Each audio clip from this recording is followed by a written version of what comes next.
నువ్వు ఎన్ని ఇండ్లు పనిచేస్తావు? 10 ఏళ్ళ నుంచి పనిచేస్తున్నావు. ఎన్ని ఇండ్ల దగ్గర పనిచేస్తావు? పొడి చెత్త, తడి చెత్త? 350 ఇల్లు హౌస్ హోల్డ్స్ వరకు నాకు తడి చెత్త పొడి చెత్త వేరు చేసి అవకాశం. నీకు ట్రై సైకిల్ ఉందా? ఏముంది? నాకు పుష్ కార్ట్ ఉంది. పుష్ కార్ట్ మా ప్రభుత్వం వచ్చాక కొత్త పుష్ కార్ట్లను బిల్స్ ఇచ్చారు సార్. ఈ తడి చెత్తకి పచ్చ డబ్బా ఉపయోగిస్తుంది, పొడి చెత్తకి నీలం డబ్బా ఉపయోగిస్తుంది.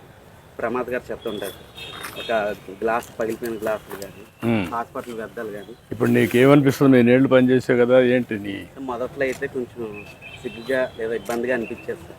కరోనా తర్వాత ప్రజలు మారారు సార్. దాని తర్వాత మాకు వాళ్ళకి కొంచెం రిలేషన్ కూడా బాగుంటుంది సార్.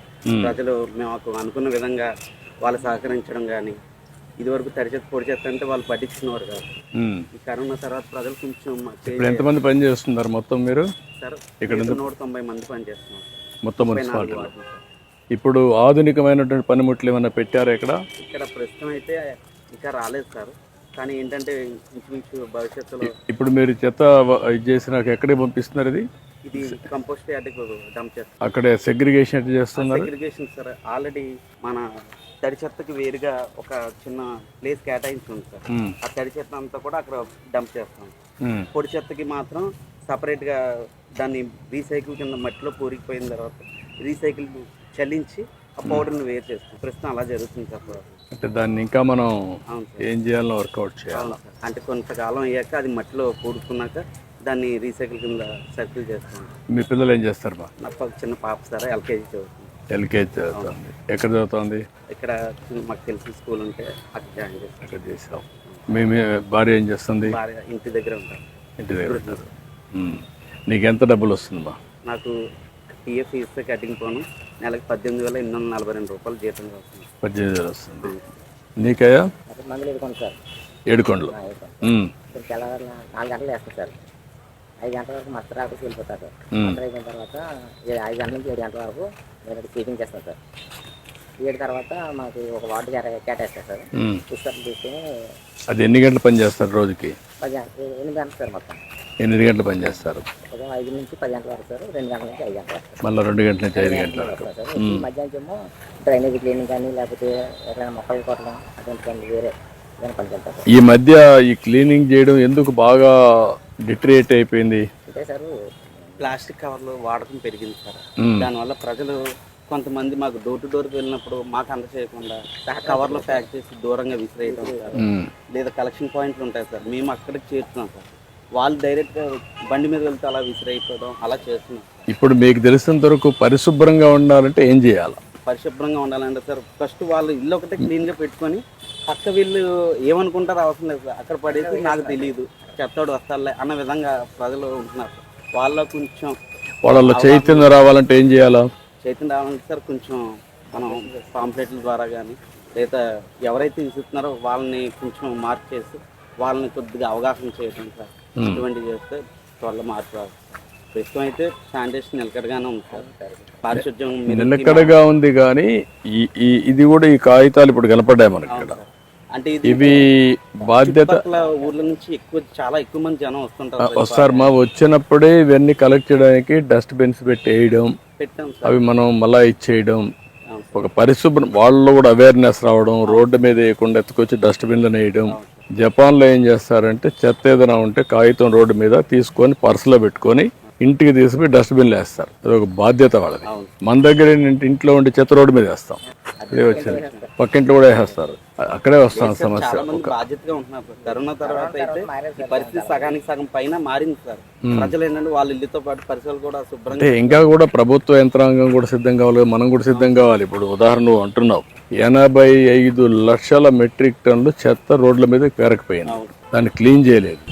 ఒకప్పుడు నేను పెట్టాను అక్కడ వేస్ట్ ఎనర్జీ ప్లాంట్లు పెట్టాం, వేస్ట్ కాంపోస్ట్ ప్లాంట్లు పెట్టాం. అవన్నీ ఆగిపోయినాయి కాబట్టి ఇప్పుడు ఈ ప్రాబ్లమ్స్ అన్నీ వచ్చాయి. మీరందరూ బాగుండాలి అంటే మీ వెల్ఫేర్ కూడా చాలా ముఖ్యం. ఏం చేస్తే బాగుంటుంది మీ అందరికీ? మాకు ఉన్న సమస్యల్లో 62 ఏళ్ళ తర్వాత రిటైర్మెంట్ తర్వాత మాకు ఒక్కసారిగా శాలరీ కోల్పోవడం, కుటుంబం మొత్తం ఆ శాలరీకి ఆధారపడి ఉండడం వల్ల ఇబ్బంది పడుతుంది. అది ప్రభుత్వం తరఫున ఏదైనా సహాయం రిటైర్ అయిన తర్వాత ఇప్పుడు పిఎఫ్ఐని కడుతున్నారు కదా మీరు, కడుతున్నారు సార్. కట్టినప్పుడు అది వస్తుంది కదా మీకు? అంటే సార్ అప్పటికి ఏంటంటే కొన్ని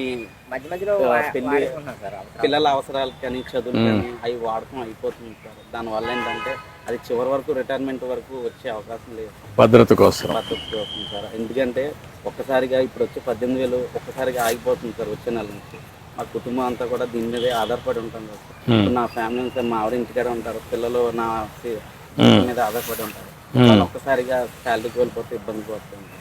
అది ఒక్కటి ఆలోచించి ప్రభుత్వం తరఫున మీరు ఏదైనా సహకరిస్తే ఏమైనా సాయం చేస్తే మాకు చాలా సంతోషమా. మీరు బాగా పనిచేస్తున్నారు.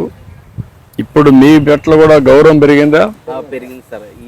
ఇదివరకు కొంచెం భయపడే ఉంటారు పిల్లలకి, భయపడే వాళ్ళు సార్.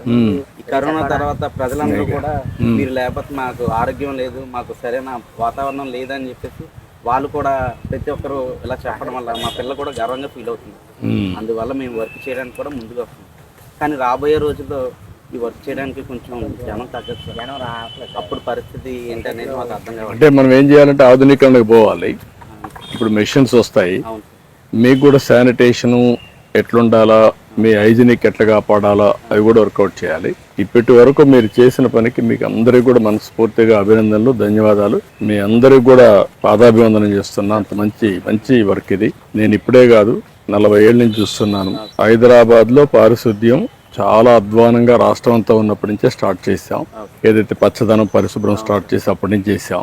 ఇది ఒక ఉద్యమ స్ఫూర్తితో తీసుకోవాలనుకున్నాం. అప్పుడప్పుడు దీనికి కొన్ని బ్రేక్లు వచ్చాయి. ఇప్పుడు మళ్ళీ స్వచ్ఛ భారత్ రిపోర్ట్ కూడా నేనే ఇచ్చాను. దేశం అంతా కూడా పరిశుభ్రంగా ఉండాలి, ఎక్కడికక్కడ చెత్త రోడ్డు మీద వేయకుండా ఉండాలి, చెత్త నుంచి సంపద సృష్టించాలి, ఇలాంటివన్నీ పెట్టి ఒక రిపోర్ట్ ఇచ్చాను.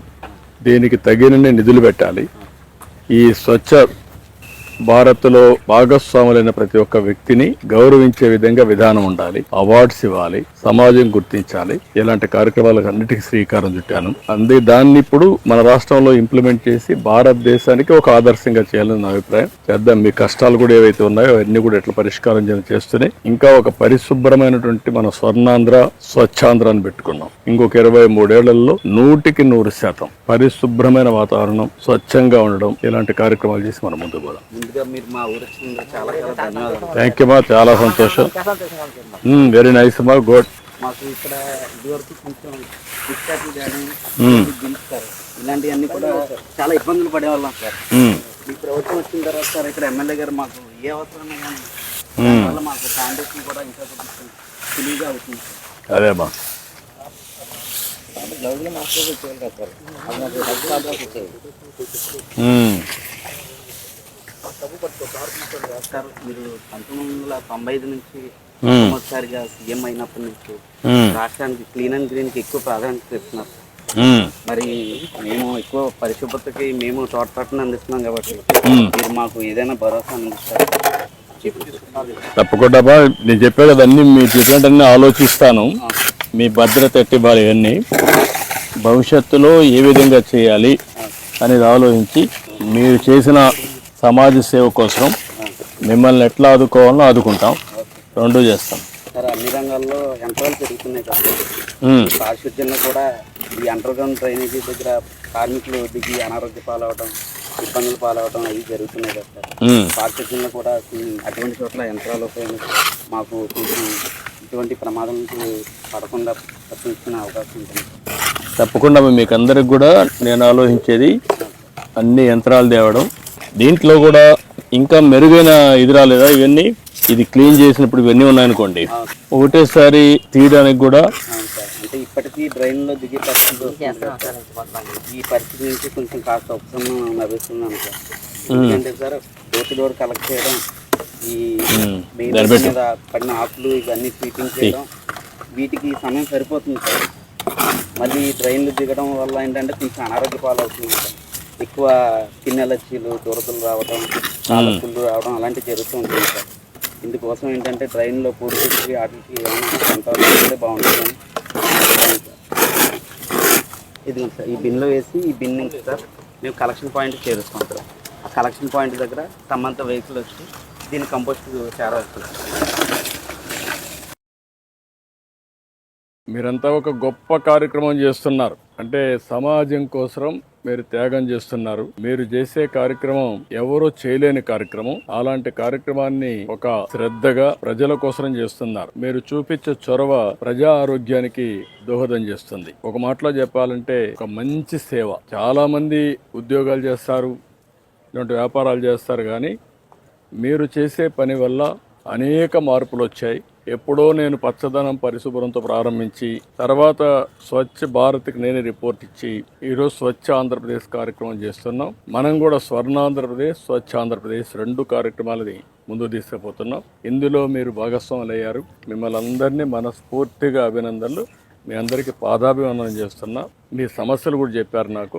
ఆధునీకరణ కూడా వస్తూ ఉంది, మెకనైజేషన్ వస్తూ ఉంది. ఇప్పుడే మన వాళ్ళతో నేను మాట్లాడాను. వాళ్ళు కూడా వాళ్ళ ఇబ్బందులు చెప్పారు. ఇప్పుడు కూడా డ్రైన్లో దిగడం ఇవన్నీ ఉన్నాయి. ఇవన్నీ కూడా పరిష్కారం అవుతాయి. మీ సమస్యలన్నీ కూడా ఎట్లా పరిష్కారం చేయాలి, ఏ విధంగా మీకు కూడా అందరితో సమానంగా భవిష్యత్తు ఉండాలి, అవన్నీ కూడా నేను ఆలోచిస్తాను, న్యాయం చేస్తానని మరొకసారి హామీ ఇస్తూ మీ అందరికీ సెల్యూట్ చేస్తున్నా. నమస్కారాలు, ధన్యవాదాలు.